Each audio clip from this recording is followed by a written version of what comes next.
Excuse me. Are you with the Undying? I am. And so it would appear, are you? Lord Rosfield, if I am not mistaken. That's right. And you must be the third chair. I am. Cyril was worried for your safety. He sent me to find you. Then I must apologize. I did not mean to trouble the bearer of the burning quill. Much less you, my Lord Marquis. He said that you had failed to report. Is there a reason for that? I came here to study the followers of this new faith. But the more I learned of them, the more my own faith began to falter. You have seen them at their prayers, have you not?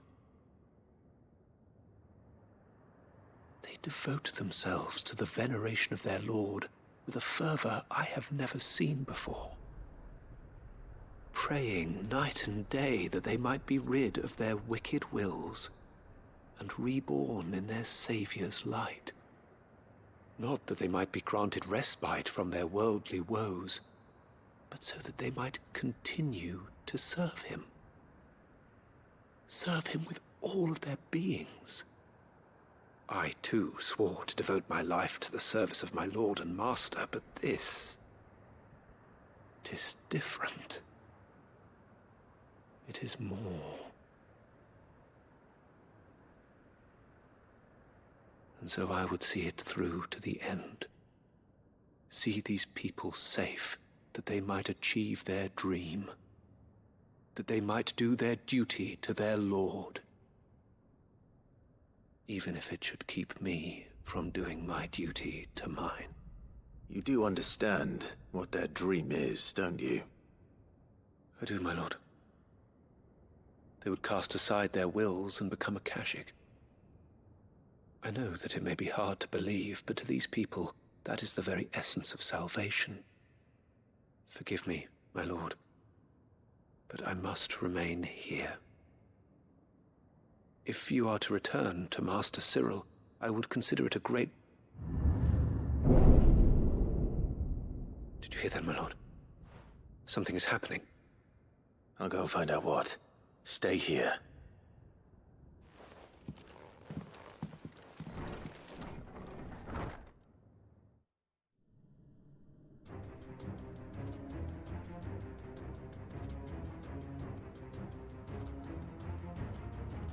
An ether flood. Oh no. There must be something I can do.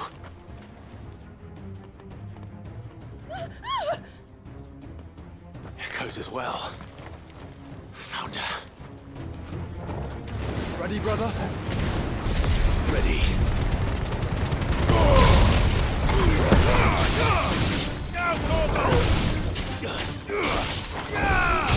Get him!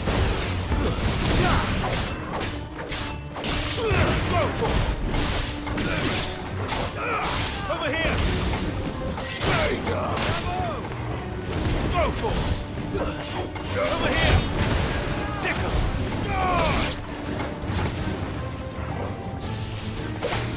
Go for it! Get him! This one!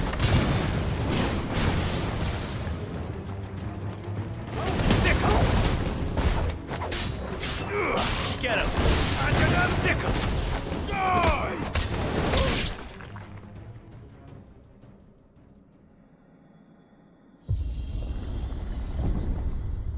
What now?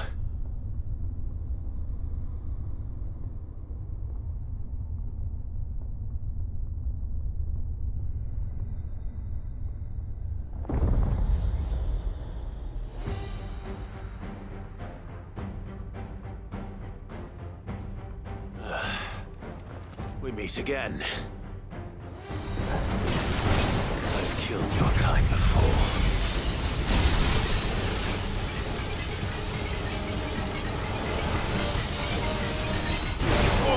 Kill!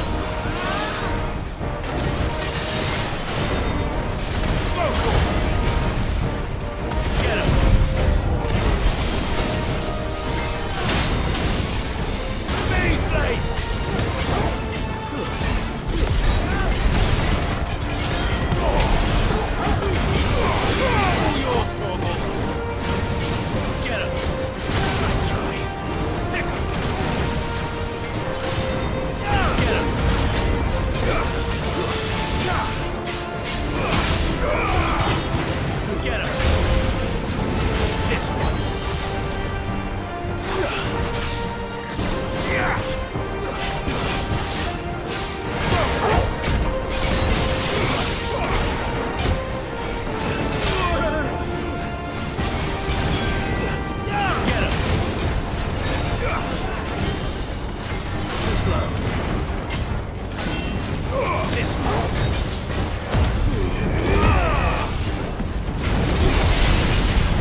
Damn it!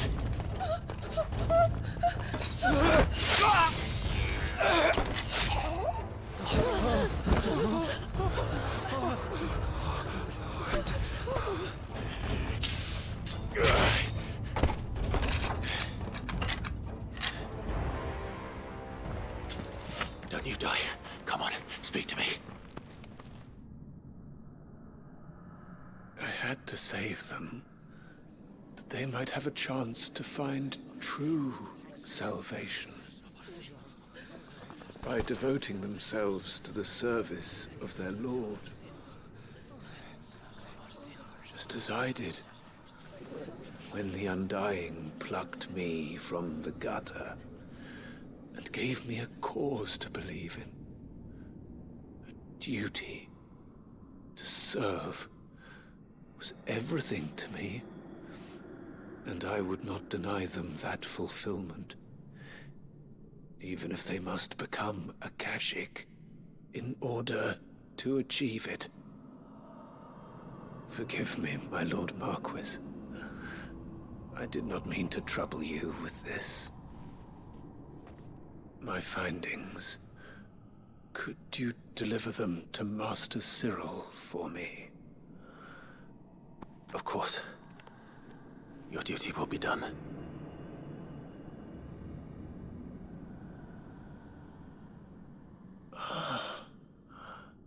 Look, my lord. They are saved.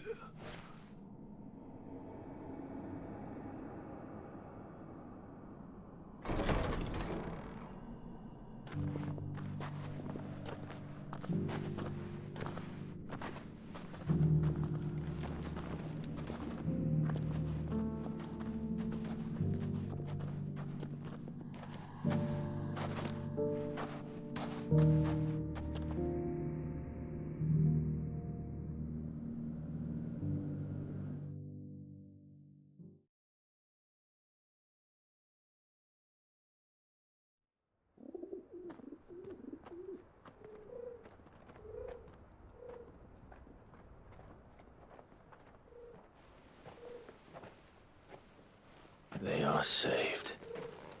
Founder. I should get this report to Cyril.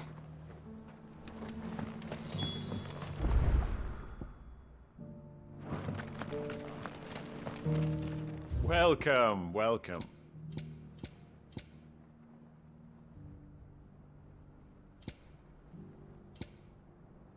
Go safely.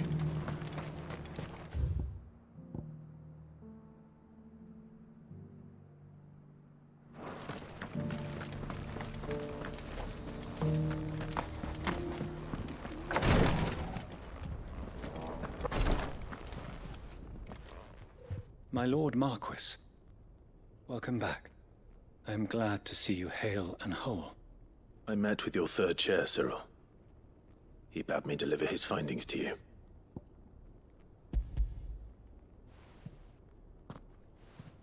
Thank you, my lord. He remained in Ash? He died protecting the villagers from an echo. I buried him in Mickelberg. I'm sorry that I couldn't save him. If you could not save him, no one could. The villagers, they were believers in this savior cult. They prayed to their god that they might be unburdened of their wills. Then an ether flood came, and their wish was granted. Your brother sacrificed himself that they might live, even knowing that that life was death by another name. Then he perished defending liberty. A hero's end. For the right to choose how one dies is no less sacred than the right to choose how one lives. Sid would agree.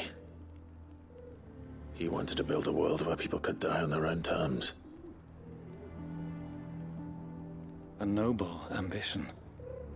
To die for one's cause is the most perfect expression of one's faith. It matters not how misguided others might judge one's decision to be.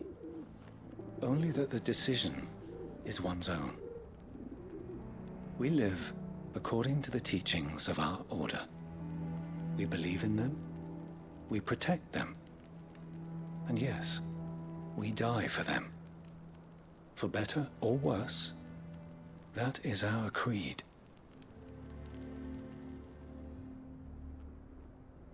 But he didn't die for your creed. He died to save them. And you still believe that what he did was right. I believe that he believed it was. We of the Undying are not slaves, but willing servants. And this was his will. The ultimate expression of it. All right. I'd like to know this man's name, Cyril. To know the names of all the Undying who've fallen in the line of duty. They died serving my house. It's only right that I remember them. That is my duty. Of course. I shall fetch the Book of Martyrs at once. My lord, it has been, and shall ever be, the greatest honor of my life to serve House Rosfield. Though our duties may differ, yours is no less important. I pray with all my heart for your success. And were they here, I have no doubt but that every one of my fallen brothers and sisters would feel the same.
Good day. Here you are. Thank you. Certainly.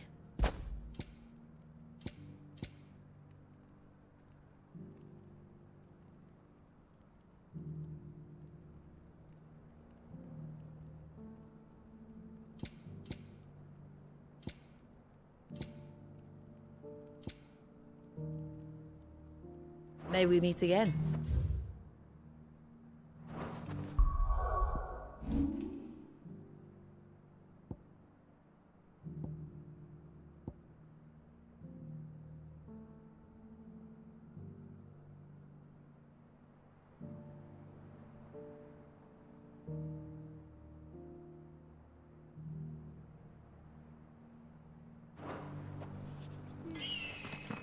I've got a new design for a blade.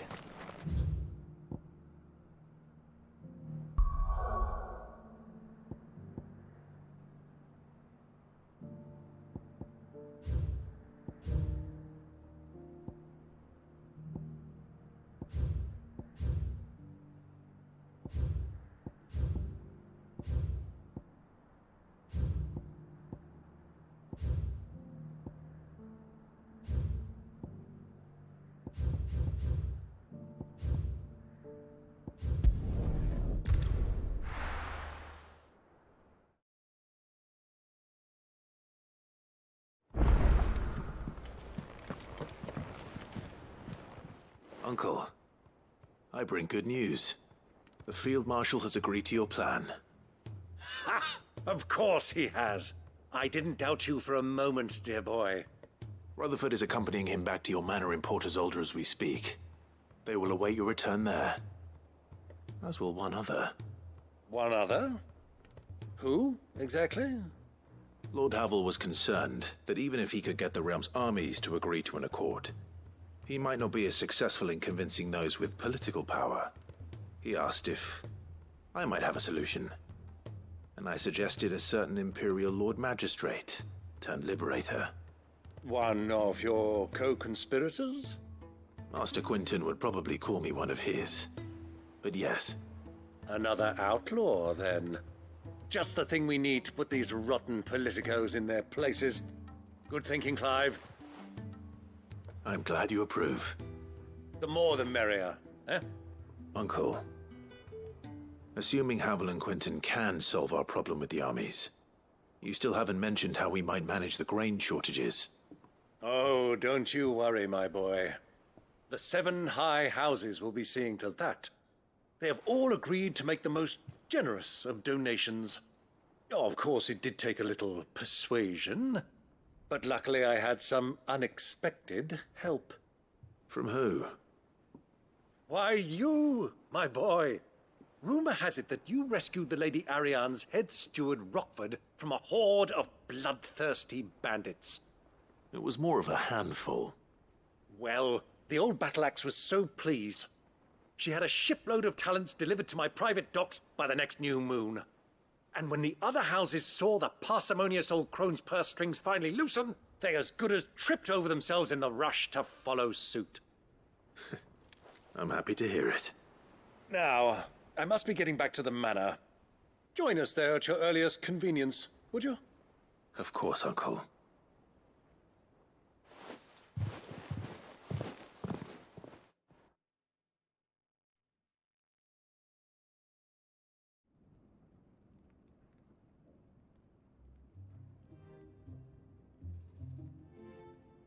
And how, pray tell, will we get that grain to the capital if the roads are still overrun with Akashic? You'll find another bloody road. I only have so many men, and I'm not about to send them headlong into an ether flood. That is, unless you'd have them turn as well. Well, I'd certainly eat less. Says the man with a belly bigger than a band of curls. My soldiers actually need their rations. Without any food to keep them going, they'll be dead even before you've sent them on your fool's errand. If I may, gentlemen, perhaps I might suggest an alternative approach. Though supply routes are indeed disrupted, there is no shortage of ships. Indeed, they bob away in every bay from here to Randalar, awaiting a safe haven. Allow them to make port and fill their bellies full of grain. And once those who crowd the cities are fed, ferry the displaced back to the countryside to work the fallow fields. But I'm sure that you wish to continue your discussion. Forgive the interruption. Two such firm friends as yourselves need no help from the likes of me. Rutherford spoke fondly of the great bond between you. Us? Friends? I can't stand the man. Clive, I'm beginning to question the quality of the company you keep. And what kind of company were you expecting him to keep? The man's a criminal. Criminal? How dare you? You are not fit to breathe the same air as this fine, upstanding young gentleman. Upstanding? He calls himself Sid the Bloody Outlaw. Once more onto the breach.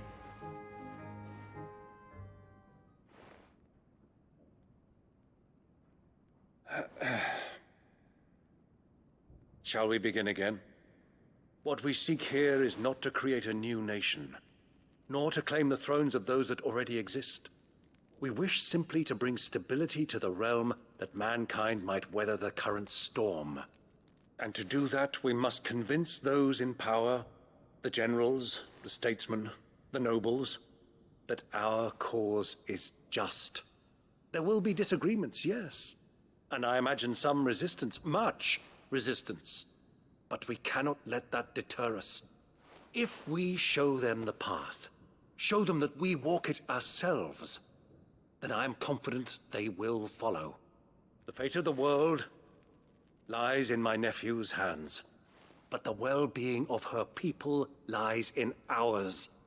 And we must not squander the chance that Clive has given us. Uncle Byron, Now, with that settled, let's move on to the signing of the Accord. For what great moment in history hasn't been accompanied by a little ceremony?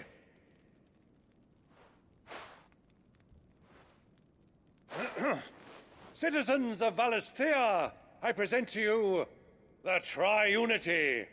Rutherford, Mike Will.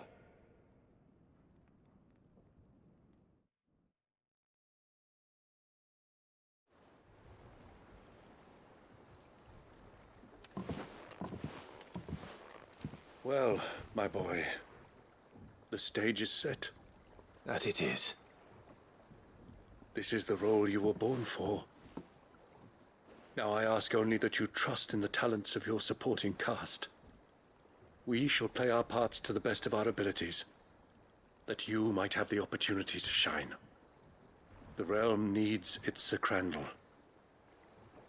And there is no better Crandall than you, Clive.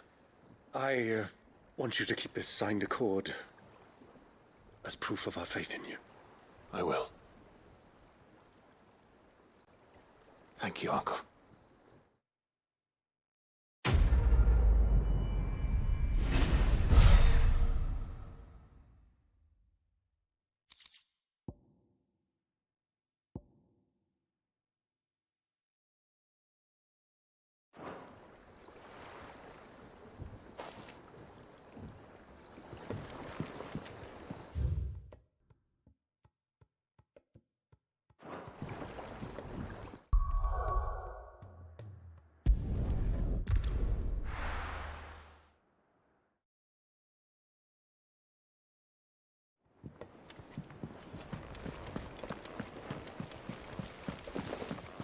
There's something about it. You should have seen it. Welcome back, Sid. Welcome back, Sid. Yes.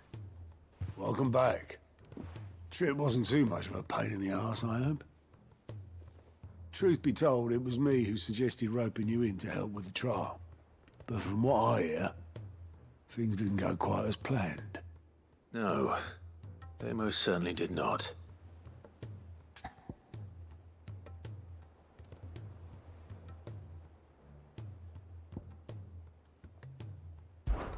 When faced with an unexpected foe, Ember froze. He did not run. He did not fight. Had I not been there, he would be dead. It would be too great a risk to send him out on a mission alone. Thank you, Sid, for your honest appraisal. Ember, you braved the tower and emerged unscathed. Yes, but only because Sid saved your skin. To me, that's no better than being caught red-handed. You failed the test. Wait, Sergeant. Ember still has much to learn, it's true. And this time he was found wanting. But I'd say he's due a second chance, nonetheless. After all, he did do as you asked. With a bit of hard work, any hand can be made to hold a blade, and any mind can conquer its fears. But a scout's nose is different. You've either got one, or you ain't. And by sniffing out that log, young Ember here has shown he has a conch and a half. Wouldn't do to waste it now, would it? Fine. One more chance.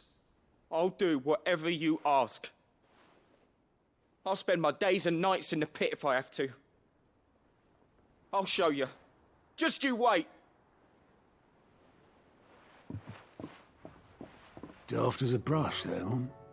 But his heart's in the right place. Just like someone else we know. And if you ask me, we've been leaning on him for far too long. That time the curse breakers took some of the weight off his shoulders, I reckon. It couldn't hurt. Just don't tell Gav I said so, will you? I won't have him thinking he's been hard done by. Next thing you know, he'll be asking for a day off. Chance would be a fine thing. Back to work. Forgive me, Sid. This did not play out as I expected. Things rarely do these days. But that's why we need men like Ember more than ever. Men who can make the best out of a bad situation. Remember that. I will, Sid. Thank you.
Welcome to the Patron's Whisper.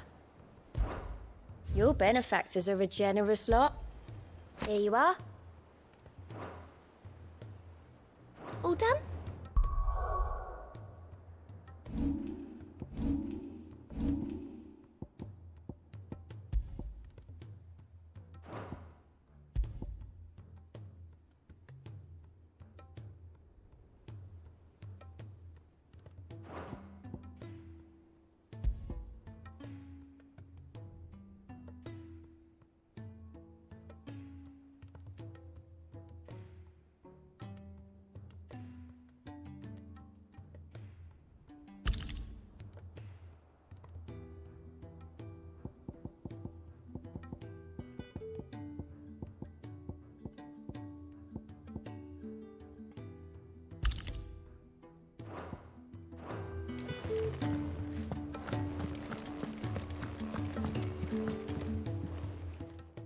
Vivian. I found it. The book you lost.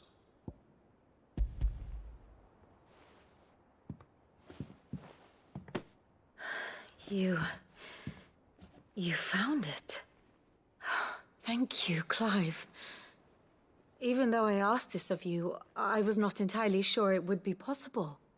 I feared the executors had seized every copy. I met with one of these executors, and I convinced him to let me keep it. He told me something. That the truth is just a matter of collective belief. And that if enough people believe a lie, that lie becomes the truth. It does. But it also means that the truth is not immutable. That it can be changed. Provided that those who wish to change it can convince enough people that their perspective is the correct one. As the sad history of the bearers proves. You said that the book inspired you to become a scholar. It did. Or its author, rather. She was a heretic, you see. A firebrand and a dissenter. A gallows stood ready for her in every corner of the realm. And by shunning society, or perhaps being shunned by it, she stumbled upon a truth so potent that an entire realm trembled at the prospect of its utterance. I, too, have always felt somehow set apart from the world of men. A stranger to my own species. She taught me that my solitude was not a curse, but a gift. And that, though my journey to the truth might be a lonely one, what I found at my destination would be more than worth the cost. Do you still feel that way? That you're not one of us? Honestly, I'm not entirely sure anymore. Since coming to the hideaway, I find my thinking somewhat clouded. Perhaps the result of studying mankind from a rather closer perspective than I had intended. But the more I study, the more I find value in this perspective. In looking not from the outside, but from within. So if you'll permit me, I'd like to continue my work here. Remember, Clive, when enough people believe, belief begets truth. Give the men and women of this benighted world the gift of truth. Make them believe in you, as I do. I'll try, Vivian. I'll try.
Mid, tell me this is all you need.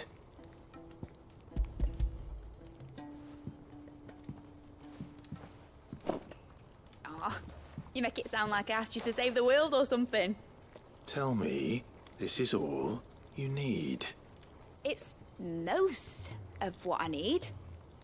After you left, I went over the figures again, and I realised I'd forgotten a 1 and a 0. And a cogwheel. Just a tiny one. Though, that's the problem. Gears that small are a bastard to make, and I may have lost the one Blackthorn spent a fortnight toiling over. wait. The children. When they took apart your scales, there was a tiny brass gear. Now that I think about it, they didn't use it when we put the scales back together. The young'uns? But why would the... You know what? I don't want to know. I'll keep working on the model. You go and find that cog.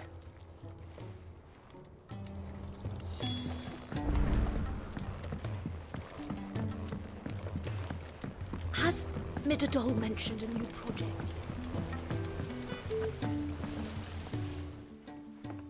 Sid! Is Mid still hiding from us? She wasn't hiding. She's fine. She's just busy working on her next project. A new invention? What is it? What is it? Is it an airship?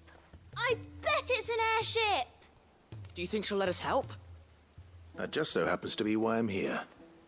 She needs something special, something only you three can provide. A brass gear. A tiny one. One that might fit on, say, a set of scales.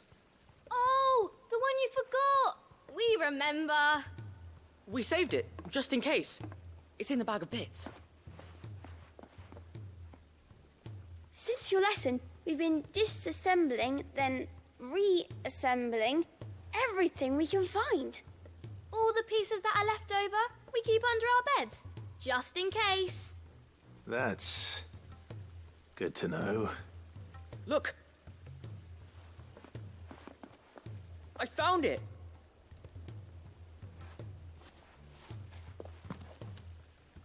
Is that all? Just the gear? We have more parts if Mid needs them. That's all for now. But I'll let Mid know about your hoard. Just in case. Thanks, Sid.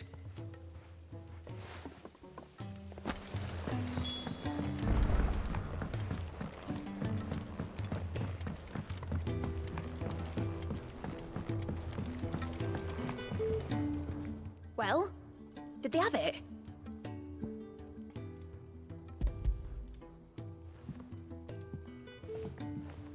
They did. And they kept it somewhere nice and safe. Will it work? Will it work? He's perfect! You're a genius, Clive. What exactly are you going to use it for? Only the most important job of all. The wings aren't going to move on their own. But with the right cog in the right place... Well, you just wait and see.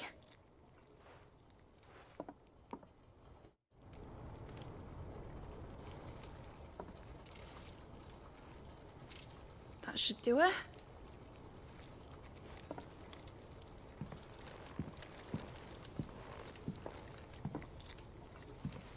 Here goes nothing.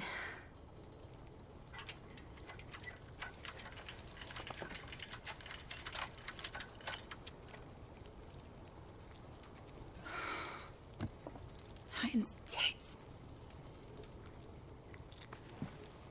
It wasn't supposed to fly, was it? Of course it was supposed to fly. Wouldn't be much of an airship if it didn't. Honestly, these bloody engines are driving me mad. I was so sure this would be the day she soared. The Mithril engine was made to make dreams come true.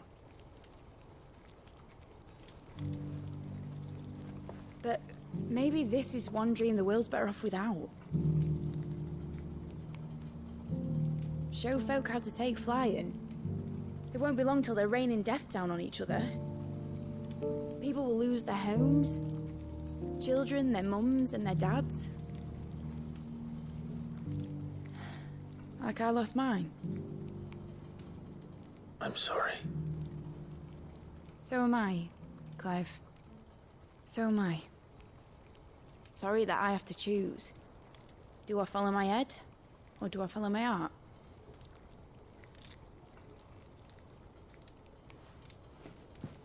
Good question.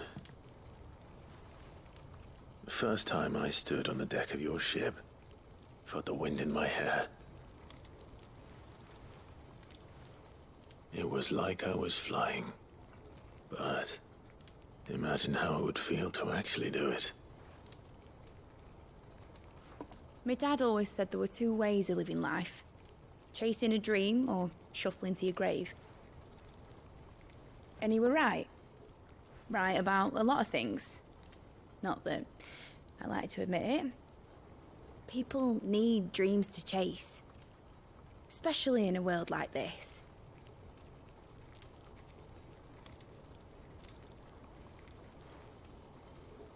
Right. When this is over, I'm gonna take all my mithril engines to Zemeckis and sling them over the edge. I won't have my dream end up turning into someone else's nightmare. But all that hard work... All that hard work will not be used for war, Jamie. But it ain't like it'll be gone. Tell me, Clive, have you ever been on a treasure hunt? Not since Joshua and I were boys. Why do you ask? Because I'm gonna bury the engine schematics and leave behind a little riddle telling people where to find them. A really hard one, so that only the most dedicated dreamers will ever be able to work it out.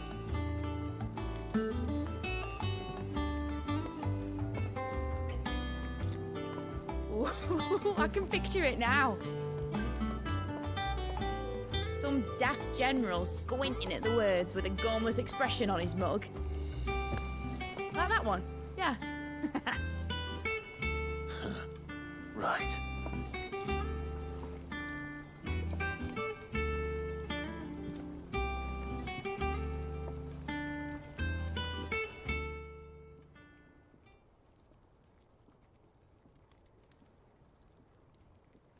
Of course, if I'm putting this engine at the end of a treasure hunt, I'll still need to make it a treasure worth hunting for. Won't be much of a prize if it couldn't even make a toy boat fly after all. My dad always said, dream big. But it ain't the size of a dream that's important, is it, Clive? Only that it's a good one. And I reckon I've got a fair few good uns left in me. I'm sure you do.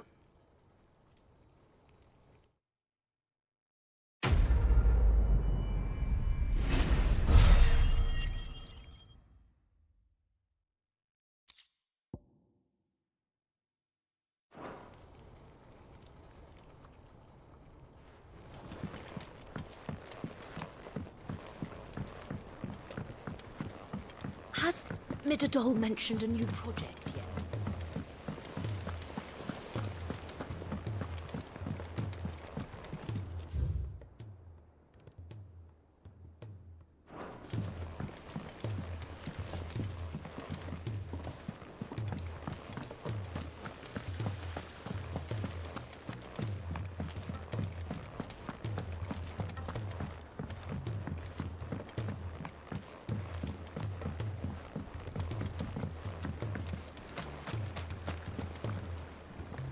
I hear that you traveled to Ash, Sid. Did you by any chance recover the names of my fallen friends? I did. Yes.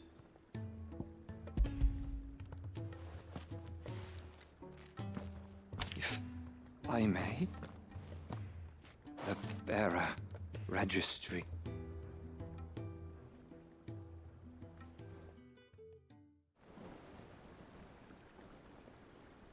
The director was a brutal man. He got no worse than he deserved. The registry was all I found beneath the tree. There was no sign of a body. Nor any record of what happened to the children after the orphanage closed. I pray that at least some of them survived. All their names are here. The ones we lost. My friends. My light in those dark times. I can still remember their faces, like it was yesterday. Children who were taken from their bunks in the morning never to return. No explanation ever offered. They'd be happy to know that you survived, Herman. But why did I make it out alive, when so many others died in that awful place? It's not your fault. And blaming yourself won't bring them back. Honor their memory. See that their names live on. That way, at least. They're never truly gone. Thank you. Sid, I'm going to write a book. An account of the horrors of Badbach, and the spirit of those its custodians sought to crush. All of Valisthea will know of our suffering, and in the name of those I lost, I will not let it happen again. Neither will I. These records would have been buried for all eternity, were it not for you. Thank you.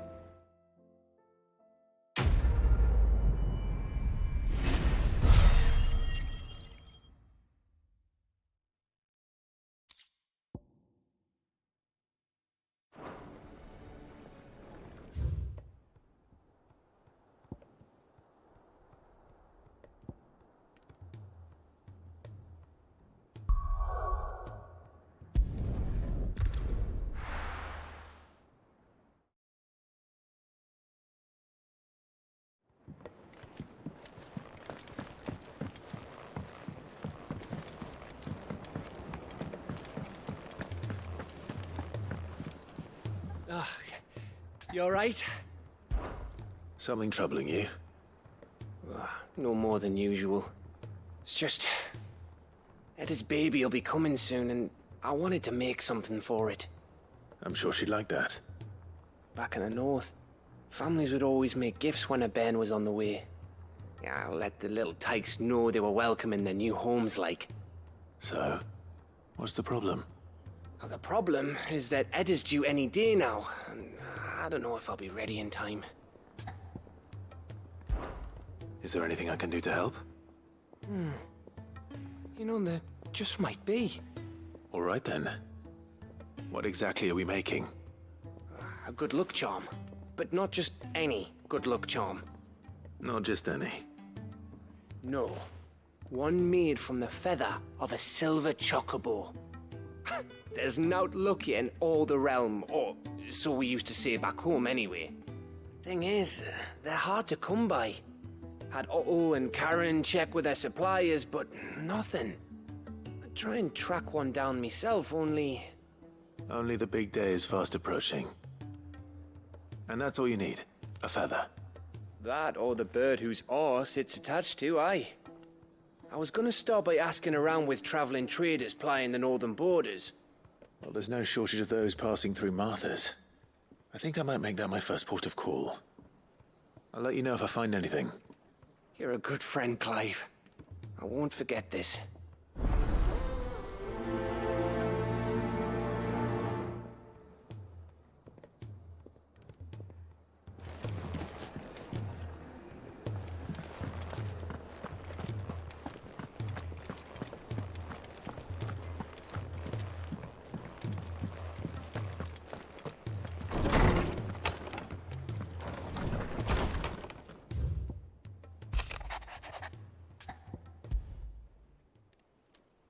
It's usually me making demands of Hippocrates.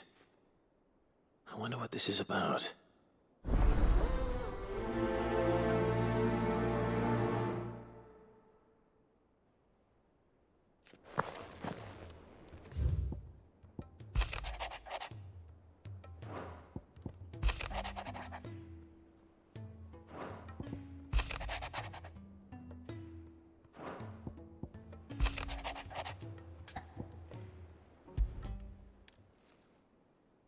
If Joshua's worried about Jill, I should go and speak with him.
First the skies.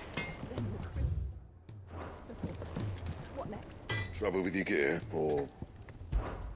So, what'll it be?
That it?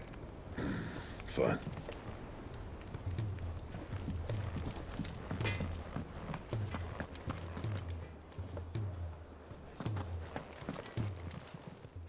Still alive, are ya? Coin purse weighing you down? Finished, are ya?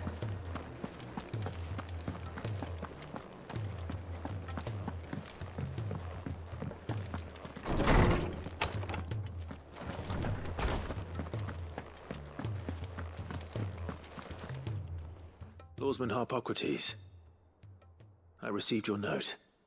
Ah, yes. I expect you're wondering what this is all about. You spoke of making amends with Dion, but I can't imagine what for. Then I should begin by telling you that I was once his tutor. This was some years ago, of course, before I joined Sid in his hideaway. At that time, I was counted among the foremost scholars of Oriflamme, and was accordingly invited to the palace to supervise the young prince's education, all to ensure that the future emperor had a firm grounding in, well, everything an emperor should. History, religion, commerce, government. Alas, our time together was cut short when Dion left to join the Dragoons, his studies no longer being deemed necessary. I had not expected to meet with him again, least of all here. Have you spoken with him? No, I have yet to find the right moment. His Highness always seems so preoccupied, especially when alone. I would not wish to disturb his ruminations with idle words of greeting, not when I know he dwells upon the evil Ultima had him commit in the Dominion. The guilt weighs heavily on him, I know. But as you say, that was Ultima's doing. Surely you can't blame yourself. When I first met him, it was not guilt, but his people's expectations that weighed heavily upon him. And I did nothing to ease that burden. He bore it alone, until the day he could not bear it any longer. It is one of my greatest regrets that I only ever offered him my wisdom, when what he truly needed was friendship. The blame for Dion's transgressions lies not only on his shoulders, but on mine. I see. I'm ready to help you in any way that I can. Then I beg that you bring me a wild wyvern tail. Apothecaries across the ages agree that even to glimpse such a flower is to be granted inner solace. Fabulists and fraudsters all, of course. But there is oft a seed of truth to be found where even the most outlandish opinions align. Well, it can't hurt to try. Where can I find this flower? And how will I know it? You have seen cultivated wyvern tails before, I trust. The lily-white blossoms from whose roots the poisonous ink for the brand is distilled. Well, Those which grow in the wild differ only in their purple hue. The harsher the environment in which they are raised, the deeper the color. There is a waterfall in Rickmal's roost across the strait, where the flowers once grew in abundance. Whether they still survive there, I know not. But try as I might, I can find no likelier location. It's all right. I'll find you a wyvern tail one way or another. Thank you, Clive. And please, be safe.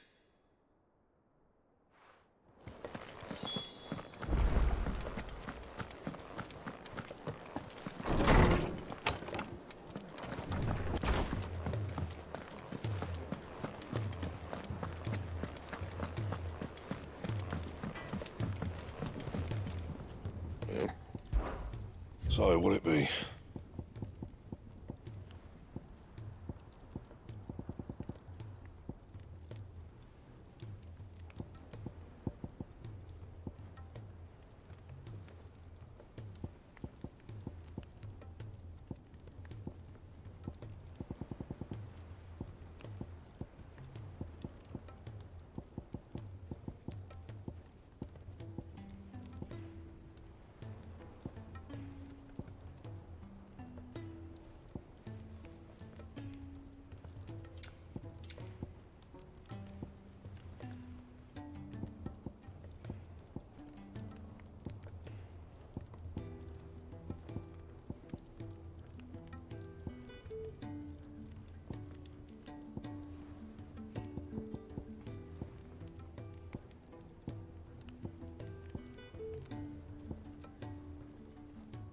That it?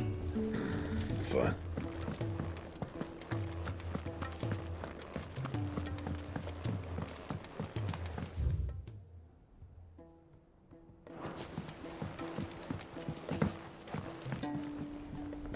Joshua, I read your message. And you're right. Jill is different.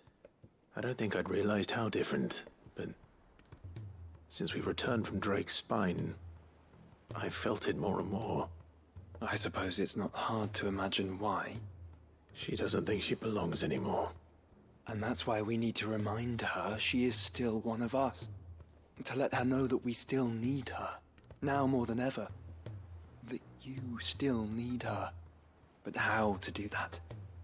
When last we were truly close, we were but children. Of course. Do you remember the time we accompanied Father on his annual tour of the Duchy? And Jill and I broke from the procession to ride up Man's Hill. To see the snow daisies, I remember. It was the first time Father had allowed us to join him. And when he realized you were missing, he had the entire retinue down to the pot boys combing the countryside. In the rain. A thunderstorm forced us to take refuge in a grove of oaks before we'd even made it halfway there. It was the Lord Commander who finally found us, and needless to say, he was none too pleased. Then it seems you and Jill have unfinished business. What do you say? Man's Hill. It's not that far. Oh, true. Though I suspect it is also much changed. Little in southern Rosaria remains as it was when we were children. You're saying I should go and scout the area for bandits?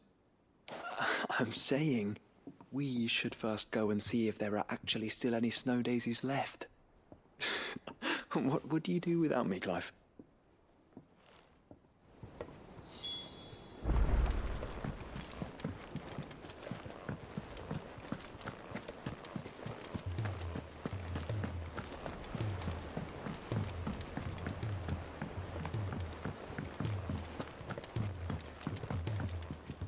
Back again? What is it that you wish to learn? Here you are.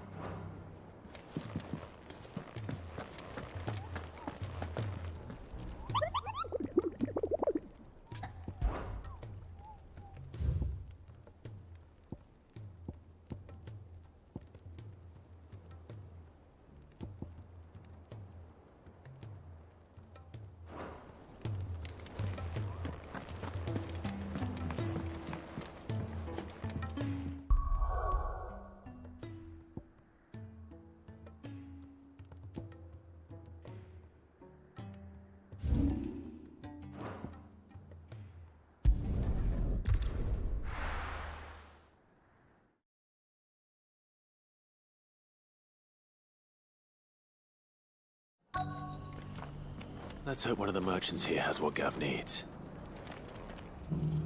Excuse me. I'm looking for something. Oh, well, then I'm your man. A silver chocobo feather. Oh, or maybe not.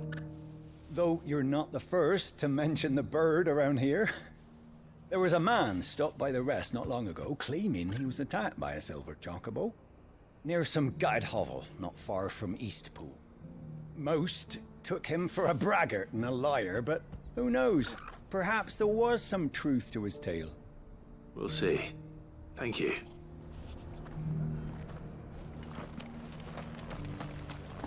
We've got a few rooms going spare now. You want a bed for the night? You speak to Martha.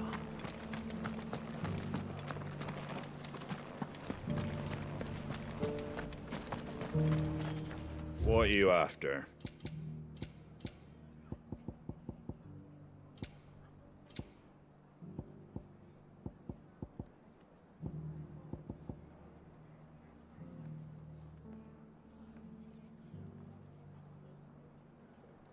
That all, is it? Just because the heavens have gone to rack and ruin, it don't mean